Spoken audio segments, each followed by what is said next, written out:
Good morning, Birmingham. It is 9:06 with Dixon and Vining.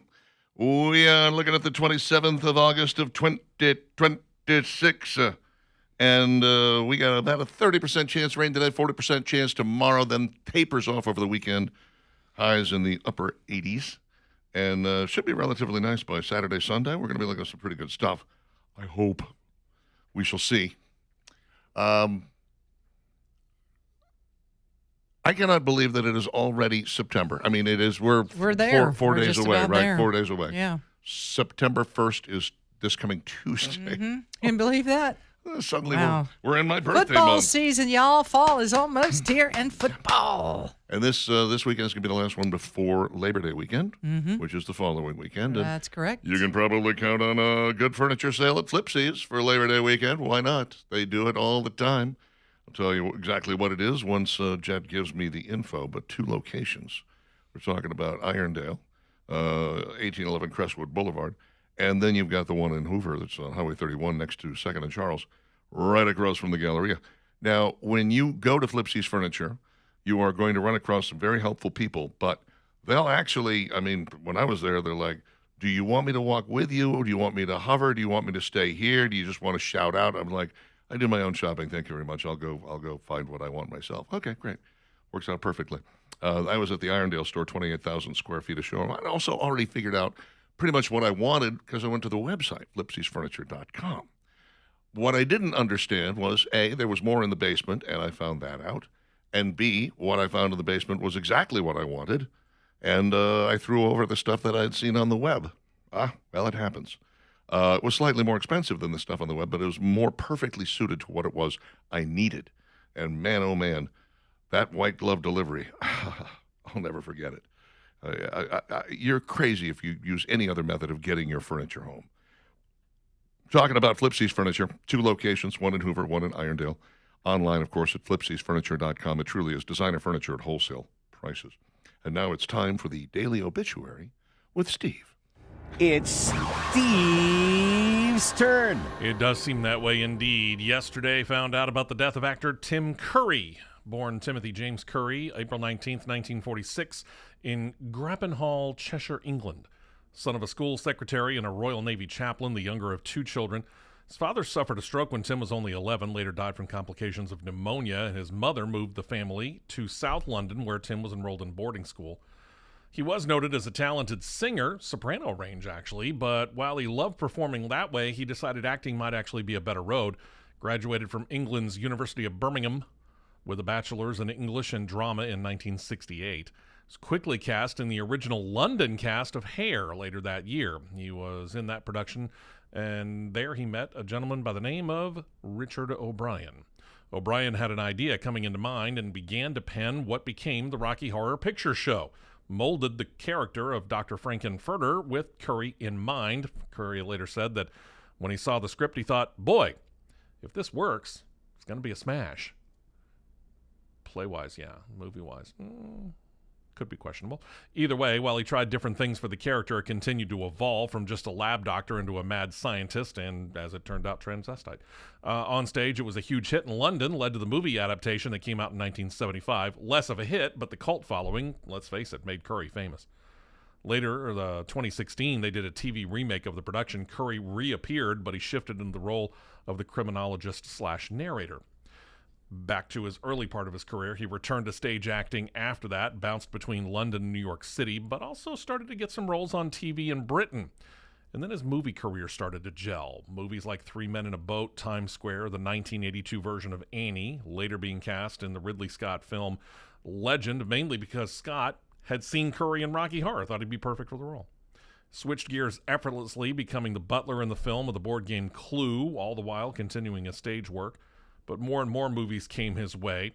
Comedy, Home Alone 2, Lost in New York, the spoof comedy, Loaded Weapon 1, the drama Hunt for Red October, the 1993 adaptation of Three Musketeers with Kiefer Sutherland, Charlie Sheen, and a young Chris O'Donnell. And on TV, a little bit of the horror side of things, playing the mad clown Pennywise in Stephen King's adaptation of It. In the 1990s, he moved to the United States permanently, continued a prolific acting career, Started doing voiceover work in animation as well, such as voicing the character of Emperor Palpatine in Star Wars The Clone Wars after the original voice actor passed away. Things slowed down a little bit in the 2000s, but he was still active, able to show off his comedy chops again in Scary Movie 2, also in the 2000 film version of Charlie's Angels. Took on the stage role of King Arthur in Spam-A-Lot, based upon Monty Python and the Holy Grail, first in Chicago, then on to Broadway. That, by the way, netted Curry his third Tony nomination. He never won one. Seems like a ripoff. He would continue to use his unique voice in narrating audiobooks while finding roles on British TV and American TV as well. His final television appearance credited is in the U.S. for the TV show Criminal Minds, a 2-episode arc that aired in 2010.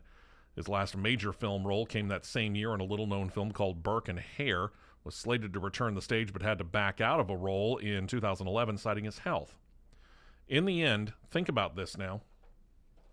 Ready for the rundown of all the things that he's done? In the end, Curry appeared in 246 television and movie productions over his career, 35 plays, lent his voice to 17 video games, appeared in 2 music videos, voiced characters in 40 different animated videos, movies, or TV shows, and released 5 albums in a lengthy and varied career. Curry never married, heck, he didn't have time, had no children, and rarely talked publicly about his personal life. In 2012, while in the middle of getting a massage, he did suffer a stroke. It required brain surgery and unfortunately put him in a wheelchair due to mobility issues, so that affected his left side. He also has an autobiography. Came out in 2025. It's entitled Vagabond. He said he considered himself one because that's what they used to call actors and people who moved around so much, and being the actor, he did indeed do that, moved around a lot. Tim Curry passed away at his Los Angeles home on Tuesday, the very same day that Dolly Parton did. And Tim Curry, like Dolly, was 80 years old. That's bizarre, isn't it? Ooh. Yeah. Both the same age and died on the same day. Ooh. And somehow, people are trying to turn this into politics. They're trying to make it political.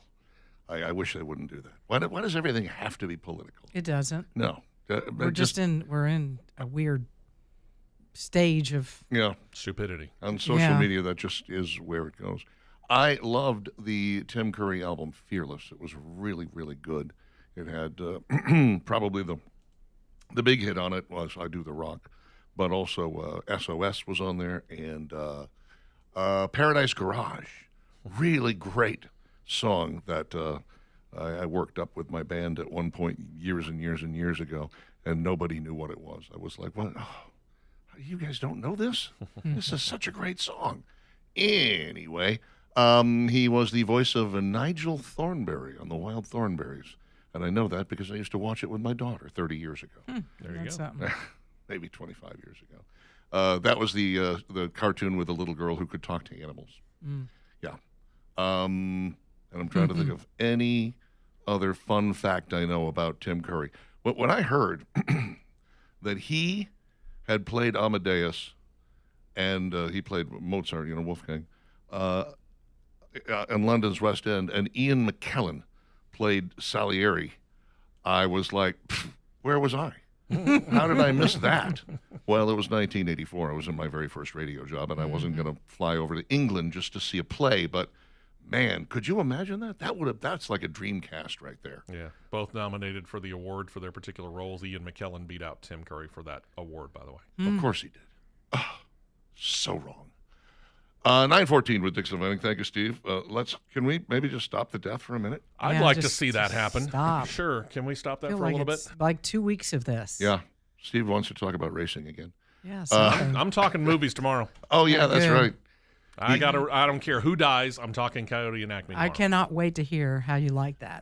It sounds really interesting, a little silly, right up my alley. But I think we all need a little of that in our life. Boy, do we right now.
921 Dixon Dividing Talk 99.5, talking 995.com. Thanks a heap for hanging out with us. 13 hours of live and local programming every single day.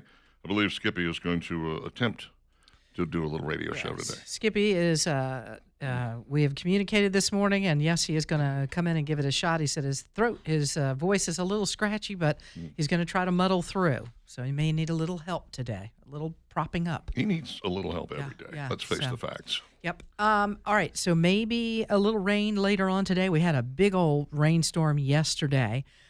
Last night or maybe early this morning, you had some issues around the house. And you're like, I need some help with this. I need help. There's water in the crawl space, or somehow it's in the basement, mildew on the walls, and you're just having a heck of a time with that. Don't delay any longer.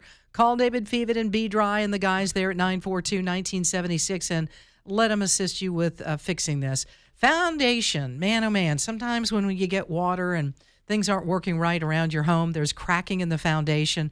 Oh, my Lord, that can turn into a big, big problem. It's important that if you begin to see this, that you immediately call Be Dry. Let them give you a free quote, talk to you about what's going on, how they're going to fix this. They're very good at explaining all of it. They are the pros in this field, and they know what they're doing. You're going to be dealing with a local company you can trust. You've got the strongest lifetime warranty in the business. They'll give you that at Be Dry. And somebody that's been in business as long as Be Dry has, over 65 years, that's some confidence right there that these guys absolutely know what they're doing, and they'll get it done right the first time. Give Be Dry a call today, free quote at 205-942-1976, and certainly lots of great information, testimonials, a little bit about what they do on their website. Check that out at BeDryAlabama.com. I'm not sure how I feel about this, but ESPN is getting rid of the bottom line score ticker on their football games, college football games. Too much of a distraction? What's the reason? Well, they really do pile the info onto the screen, don't they? They do. And it can be initially it was just supposed to be like major news stories and then scores. Yeah. And I don't mind, by the way, the scores because, a lot of times you're keeping track of your game and then you want to see what your main rival is doing, or I wanted to see how USC did, or, hey, if these guys lose, we'll move up in the standings a couple of points, whatever. And so you kind of keep an eye on that bottom of the line. But, you can do it just as well on your phone. Right. It's in your handheld device. Yeah. And maybe that's what they figured out, that fans get a little irritated because that's taking up some of the space there. Yeah. Well, screens are getting bigger, though. I mean, it's kind of funny. But I mean, it's kind of like, when we're looking at our monitors right now, and I was thinking about golf over the weekend. They had some type of crawl at the bottom, and because of the way that it was being shot, you missed the putt. It went in the hole, and I was like, I couldn't see it because of this. Oh, yeah. And so maybe they're getting enough complaints from viewers that they're missing some things because that stuff is in the way. Yeah, that makes me crazy when that happens. I'm like, I missed it. You guys have that going. I can't see. And news stations are among the worst. They'll have, sometimes 2 or 3 different crawls. They'll have something over in the corner. They'll have something. Fox is doing it right now. There's something at the right-hand corner, Yeah. the left-hand corner, the bottom, and then you've got something that's moving across the bottom. Like, oh my gosh, you look at that for a second and you're like, what do I look at? Yeah. So, yeah, I can see why ESPN would think about getting rid of this. People can find out the information that they want. Shoot, many times that college football season rolls around, there's people with like 3 or 4 monitors in the living room watching different things all at one time. So, absolutely. I have a screen that I can divide into like 5 or 6 different ways, nice. which is cool. Attorney General Todd Blanche clapping back at a district attorney from Philadelphia, Larry Krasner, after he said he wanted to blow up President Donald Trump's White House ballroom project. Now, this is TDS in the nth degree. First off, you're a district attorney in Philadelphia, so you don't have any federal role at all. That's number one. Secondly, even the people who don't like Donald Trump in Washington, D.C., have largely admitted, yeah, we could use one of these. It's being held up here and there by people who just want to be the fly in the ointment, don't ever want him to have a legacy or anything like that. But to say, I want to blow it up because he hates Donald Trump so much. You just look at it and say, I mean, he physically wants to blow it He up will or blow physically- up the actual, like, stop you from doing the project. no, he wants He's to talking blow it about up blowing like with it a up. bomb. Yeah. Where's he's the Secret Service on this? Hello? Well, he You he mean- wouldn't do it until it's done. He Oh. claims, once Oh, it's that's finished, nice. then we're going to blow it up. Yeah. Yeah, God, just ridiculous. Jed York, who is the owner of the San Francisco 49ers, has been arrested in a trailer park prostitution sting. What is it with these NFL owners? Robert Kraft is in a Listen. massage parlor. Why are you over at the trailer park? Yeah, I mean, really. You really? He was arranging to pay $140 for sex in a trailer park as part of a police prostitution ring. The other prostitution sting, he had 200 with him, but the other 60 was for the penicillin he was going to need afterwards. So Did he buy that before or after? I'm sure he had it on his person at the time. What the hell's going on with you people? No. Get yourself a high-end hooker. Going to a trailer park. Mm. How embarrassing. On several fronts here. A lot of people upset with Jelly Roll because Jelly Roll made a few jokes at the expense of Donald Trump on the Jimmy not Kimmel Show. good. Not good. Yeah. He took some people off, and then he actually doubled down on it and said, if you like Donald Trump, don't listen to my music. I'm like, well, I Ooh. beat the rush on that one. Thanks for the invitation. I'm out. Ooh. I beat the rush on that one. I've never heard a Jelly Roll song in my life. I'm okay with that. That's fine. I'm not going to go look him up now either, so whatever. See, that's so stupid to get in the middle of that. I agree. And it just is. Come on, you know. Yep. And it's, if you want to get on that show and make a couple of jokes, you can still do that tastefully. But if you decide to go down this road and then start telling listeners of your music or people that are potential listeners, now you've ticked them off and like, okay, well, That doesn't usually doesn't end as help well as you. you would hope. no, doesn't help you. All right, we got the winners and losers at the box office this summer, even though it's not completely over yet. Obviously, the biggest winner's got to be Spidey. Spider-Man, Spidey. Brand New Day. Also, Toy Story 5. Big loser, Moana. Big winner, The Odyssey. A big winner, Obsession. Made on a shoestring. Director Curry Barker took $1 million and made Obsession the most profitable Hollywood hit since the Blair Witch Project. Wow. Loser, The End of Oak Street. I've heard some good things about this. So it's a Twilight Zone type movie, Kind of. sort of. Yeah, sort of. They wake up one morning and all of a sudden it's like half of their world is gone and dinosaurs are roaming around the neighborhood.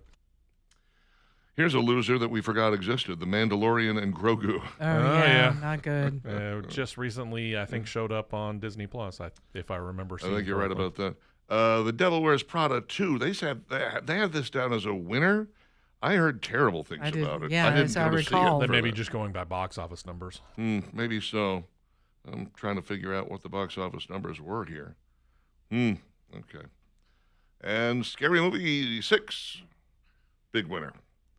Over $100 million in the U.S. You won't catch me watching it. No. It's a parody of horror films, so Yeah, you might it's- actually like it. Comedic. 9:30, Dixon Dividing, Talk 99.5, talk995.com. We got a little food talk coming your way next.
and I'm not gonna let it bother me tonight.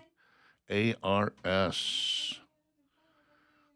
Love me some Atlanta Rhythm Section. A couple of interesting things here. These were the guys that basically played on all of Tim Wilson's records.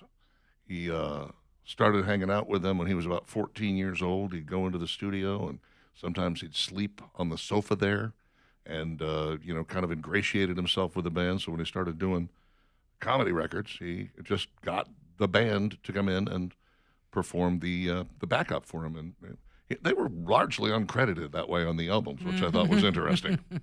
That's kind of a neat tie. Yeah. I love that song. I love Champagne Jam. I love Do It or Die, which you don't hear often enough. Always one of my all-time favorite ARS songs. And, of course, Spooky, which I sing with the Cash Domino Killers when my voice is in good voice. We'll see if that'll happen this October. I don't know. 9:37 with Dixon and Vining. And let's talk a little bit about your roof and what you need to do to it. You know, your roof is it's constantly aging. It's constantly, it's in a state of atrophy from the very first day that you get it installed. You know, that's just the way it is. Everything kind of tends to move toward falling apart. And, the good news is we got shingles that are like 20-year shingles, 30-year shingles now, which is great. Do you have any idea how much time you have left on your roof? Do you have any idea how close you are to needing another roof? Or have you been up there and looked to see if you maybe need some repairs before things get out of hand with maybe some more stormage, and then the fall comes, and et cetera, et cetera, et cetera? HHM Roofing and Construction can lend a hand with that. They will do the inspection for you. They will do the maintenance for you. They will do the repairs for you, emergency service and emergency repairs as well, if that's something that you need. If you're building a house from the ground up and you just want to put a new roof on it, they have the ability to do that for you as well. HHM Roofing and Construction, 396-7077. Totally transparent, fantastic website, all 5-star reviews. That's not something you see every day. And an instant estimator, just so that you know exactly, well, not exactly, but an idea of where you're going to be going budget-wise with this roof. And they work with all different kinds of roofing as well, not just shingles. That is HHM Roofing and Construction, hhmroofs.com, 396-7077 on the telephone. I don't know if you know who Wiz Khalifa is. Sure, everybody knows Wiz. Yeah, rapper. He is a rapper. Very good. He did an interview with Food Beast, which is a website that we utilize here occasionally to tell you about food news. I just thought it was interesting because Food Beast, Food Beast and us, we get along real well. They're always talking about the bigger, badder sandwich, the new snacks, the new flavors that have come out for whatever it is. So they have a certain line of questioning for Wiz, and Wiz ain't playing along. Question 1, what do you keep on your rider when it comes to snacks and drinks? Wiz, really all the snacks and drinks are for other people. I have a chef and eat my own meals, but my rider has the kind of snacks you'd find at a corner store because I have a lot of company. When I'm on tour, I want people to feel comfortable. If they're smoking and getting stoned, you got to have something for them to reach for. There's a bunch of stuff, cookies, cakes, chips, donuts, all the stuff stoners like. And his mother, who's with him, right. he does this with his mother. She says, don't forget the gummy bears. And she had gummy bears. She says, I Thanks, require Mom. gummies. Yeah. Food Beast. Is it the same when you're in the studio, or are there certain foods you need around when you're writing? Wiz says, I eat a lot of fruit in the studio. Grapes, strawberries, pineapples, all that stuff. That's pretty much all I eat. I don't really eat too many other fruits besides the ones I just named. Food Beast. When you travel by plane or tour bus, are there certain drinks or snacks you have to keep on board? Wiz, water. I usually drink a lot of water. He's like, what's going on with this This is guy? a boring interview, It huh? is, yeah. When you arrive at a hotel or destination, are you getting into the minibar or picking up snacks from a local market? Wiz says, I don't even leave the bus. I don't go to the hotel room. I have a chef, so I get meal prep, everything prepared for me on a day off. That's how I stay consistent and keep my diet clean. And he really does. Well, it's interesting that, okay, you have to ask yourself this. If he's all about everything being clean and he's eating nutritious and everything, then he's got people around him that are getting high and getting stoned. Yeah. Is that part of your nutrition program that, that you're eating and living clean? I don't While know. you're get on the secondary tour high? and they're coming on your tour bus Right. and you're providing all the junk snacks and breathing all the smoke. I don't know. I'm just asking. He says, now my diet hasn't changed at all. I eat a lot of chicken and rice. I cut out red meat. I don't eat fast food, and I don't really snack. I might have a donut here or there, but I drink a bit of protein shakes, eat a lot of peanut butter and jelly, and eat a lot of fruit. And do you still get the munchies? I definitely get the munchies. That's when the donuts happen. Look, here's the He's thing. honest as he could be through I this. refer you back to that secondary high I was talking about a minute ago. I think that he probably, like a lot of guys, spent some time on the road and did it the other way, ate the fast food and got high and had a bunch of munchies and everything, and realized this is too difficult. I have to be nicer to myself. I'm running around a stage every night, I need getting to, more and it's getting harder and harder, probably. Yeah, as you get older, absolutely. I can tell you that when the Eagles first, went out on tour back in the day, they were like crazy. They were doing all kinds of bizarre stuff, obviously smoking a lot of weed and using other drugs as well, especially Joe Walsh, and getting drunk all the time. By the time they did the Hell Freezes Over tour, they were all 100% clean. They had stopped, any except for what's his name? Not Don Henley, the other one. Glenn Fry? Yeah, Glenn Fry, right. He still smoked weed, but everybody else was completely clean, and like they were bringing treadmills on the road with them to put in their hotel rooms they could they got work out. serious. And they got very serious about it. I'm sure it's because you get older, Right. and you're like, I can't do this if I'm going to keep screwing around with my body. I'm going to have to fix this. So. Some of your favorite childhood cereals are becoming wild new desserts. How about a Lucky Charms Taco Frio? What? Vanilla waffle taco shell filled with Lucky Charms cereal-flavored milk ice cream, marshmallow fluff, rainbow marshmallow pieces, and white chocolate crunch, dipped in a white chocolate shell and finished with colorful Lucky Charms dust. That's a lot going on there. Yeah. This is a pop-up restaurant concept inside a mall food court spearheaded by B.J. Novak. He's one of the writers and played Ryan on The Office. And there's a whole bunch of other people that are involved with him as well. Honey Nut Cheerios Matcha Cloud, Reese's Puff Churros, Golden Grams Toasted S'mores Bar, Cinnamon Toast Crunch Tiramisu, Oh, yum. Ice Cream Cookie Crisp Witch, and Trix Berry Swirl Slush. They all sound pretty good. I'll take one of each, please. When I was a cookie dad with the Girl Scouts, I was asked to judge a competition where a bunch of restaurants like McCormick and Schmick's and Hot and a whole bunch of restaurants were given a box of Girl Scout cookies and an order to turn this into something.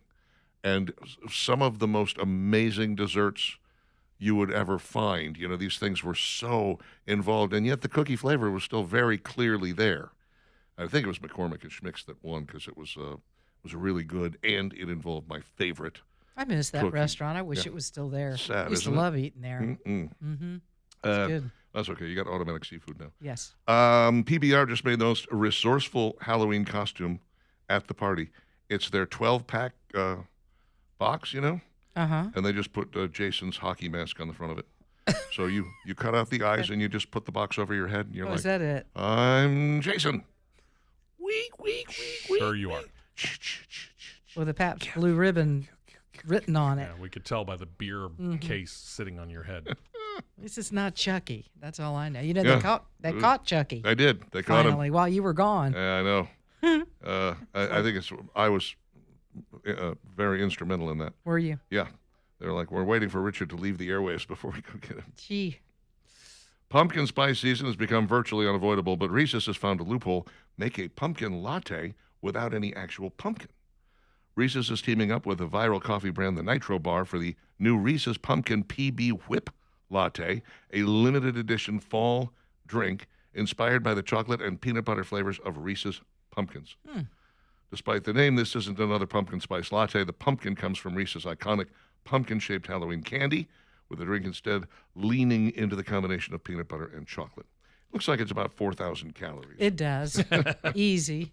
Well, and who's going to sue when they say, okay, wait a minute, this is supposed to be a Reese's peanut pumpkin, Yeah, but I don't taste the pumpkin? yeah. I guess you better know what you're going Yeah, into. I think you could say, yeah, I don't think you call it pumpkin spice. You call it pumpkin, I don't know. Inspired? Reese's Maybe pumpkin. inspired, yes. White Castle. Wish we had one. Celebrating football season by putting beer cheese on everything. Hello. Yum. Garage beer cheese sausage slider, pretzel nibblers with garage beer cheese, and garage beer cheese fries. Nothing wrong with that. Yeah, Who doesn't love not beer having a problem with cheese? that. Of course, I'm not going to Nashville just for lunch. Mm-hmm. Why does it have to be made in the garage? That's what I want to know. What It's a better good place to question. make it? Are you sure we couldn't, whip it up in the kitchen? Maybe not. I think you're being picky. Sonic just went all in on 2026's biggest flavor, and what is that? We know now. Banana. Banana. Banana. Banana. Banana pudding shake, banana pudding blast, banana dirty Dr. Pepper, banana pudding cream slush. All right, back in a moment.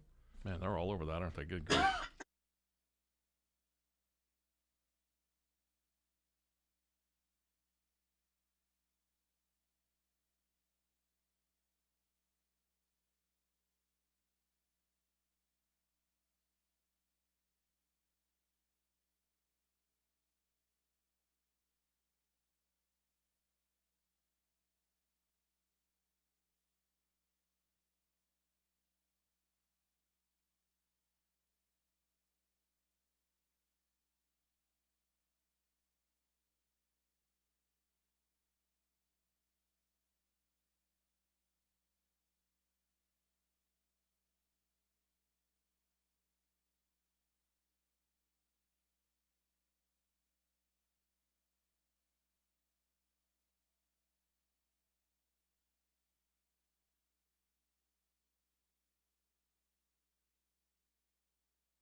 9:54. Dixon and Vining, Talk 99.5, talk995.com. Melissa says, I discovered I have COVID. Wondered if Richard was struggling with it, and any advice. I feel achy all over. No. The very first thing they do nowadays when you go into the doctor for anything is give you a COVID and a flu test. That's number one. So no. I can consider the fact I've been to 5 doctors now in the last 3 weeks. I've had a lot of COVID tests taken, and they're It's all not that. negative. Yep. In terms of the achy all over, a couple of naproxen sodium maybe, and you might, I'll leave. And you know, you had some stuff. What was the some sort of elderberry or something that you're supposed to be taking? You can take that. Yeah. Yeah. There's a lot of things you can take. I would say a lot of vitamin C would be very helpful.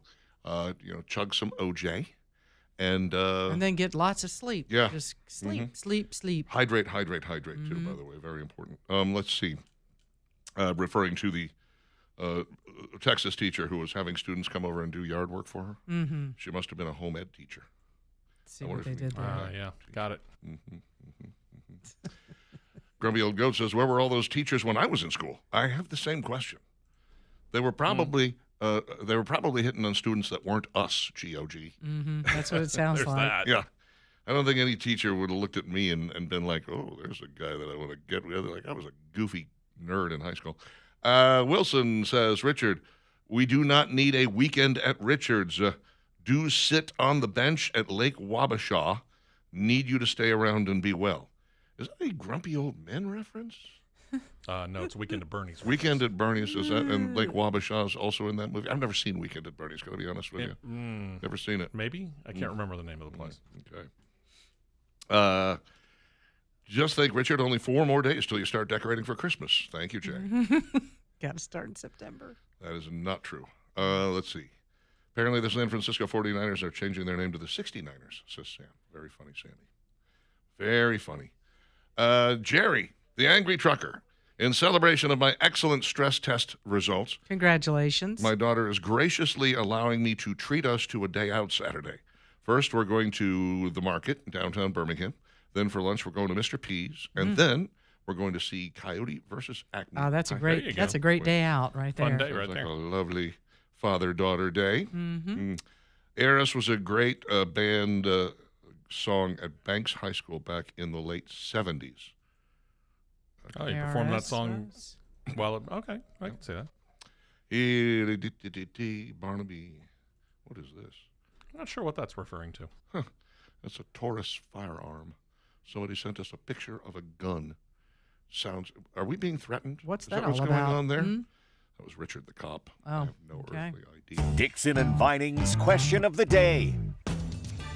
Here it is.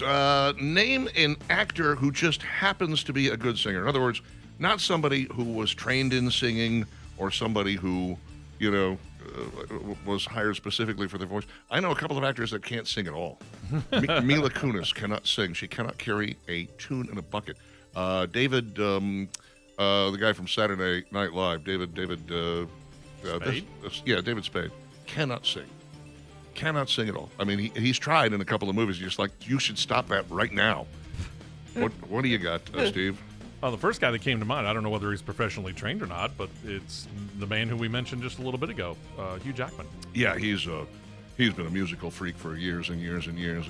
Out of Australia, he had his own show, and he was sort of the Tom Jones.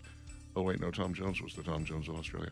What about you, Valerie? I said Jamie Foxx. Jamie Foxx, yeah. Jamie Foxx. What a great voice. He really does have a Really good managed voice. to pull a lot of It's too stuff off. sad that so much of his album is auto-tune. I would say that Kate Hudson, who is in that movie, she was not She a surprised classically me, I trained gotta admit. singer. Really great voice. And also Anne Hathaway. Oh my gosh. Yep. When she first opened her mouth and started singing, I was like, whoa, where did that come from? Fantastic. Reese Witherspoon says Scott. Billy Bob Thornton, he's got a pretty good voice. Joaquin Phoenix, not that great. Jack Black, John Travolta. Well, yeah. Gonna let her in. Dean said Bradley Cooper. Yeah, Yeah, Bradley does have a nice it voice. was a bit of a surprise. David said Yeah. Eddie Murphy. That's some funny music. A girl wants to Party All on. the time, party all the time. I love this. Frank Sinatra. Yeah, he's a movie star who just happens to be a great singer. Val Kilmer. Yeah, we found that out in Top Secret. He's actually a really good singer. Steve Martin sang a duet with Dolly Parton. I did not know that, but he does have a pretty good voice, yeah. Not really an actor, but Mike Rowe was an opera singer. Yes, he was with the Phoenix Opera Company for a while. He was their third tenor. That's why he stopped doing it. Amanda Seyfried certainly surprised me. My gosh, there's a video of her on YouTube singing California by Joni Mitchell. It is mind-blowingly good. Jeff Bridges. Yeah, Justin Jeff said is Johnny Depp. Yep. Ed Ames. Let me see. John Schneider. Yeah, Kevin Bacon. Kristen Bell. Yeah. We are out of here. Back tomorrow morning, dark and early, 6 a.m. Talkage, and then Dixon Dividing. Bye-bye. now.